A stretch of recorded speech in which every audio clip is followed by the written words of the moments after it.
Well, Jono, from the MCG to Timber Ridge Reserve, it's a pretty big change. Yeah, it certainly is. We've played one game here and would have been about, I'd say, 100 people here, so the change is quite substantial, but relaxing-wise and enjoying it's been great.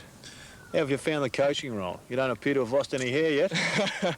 No, actually somebody asked me how it was going the other day and I said, well, we've only played 2 games, but I can see how a coach can say how long a season can be. There's still 16 games to go for us, and I'm quite enjoying it, but certainly there's a little bit more to it than what I thought, in work-wise. Coping with the players' different levels of dedication and skill must be quite difficult.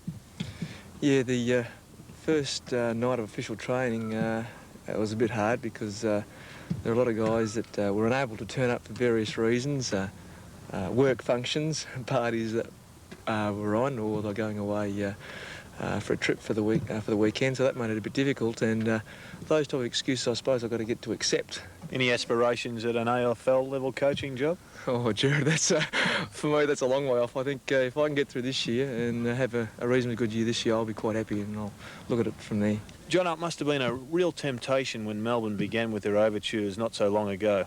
What stopped you from returning to the AFL? I think family life was one, wife and little daughter to consider now, and also the pressures of work and also the pressure of playing at that level. I've been involved for 18 years, certainly not full-time here, but in Perth for 9 and 9 here. After a time of that, it got to me a bit.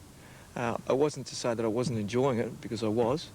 Also, the injuries, and I think that speaks for themselves over the last fair few years I've had with hammies and hip type problems. So towards the end of last year I had a severe one, and I didn't think I'd come up, but it's gradually getting better, and I'm sort of pacing myself now, and I can get through it. Jono has obviously made a big impact in a short period of time at his new club. He's doing a good job. He likes the club, he likes the blokes, and he's enjoying the football. There's no pressure on him. He's created a great amount of impact to the whole club with enthusiasm. Guys respect him. It's made a bit of a difference. Would you be surprised to see him back at Melbourne?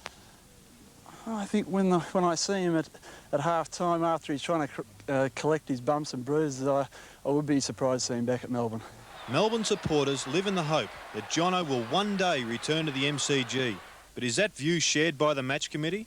Good players with experience are hard to come by, and while there's still an inkling of Alan Johnson wanting to come back to Melbourne, we'll retain him on our list.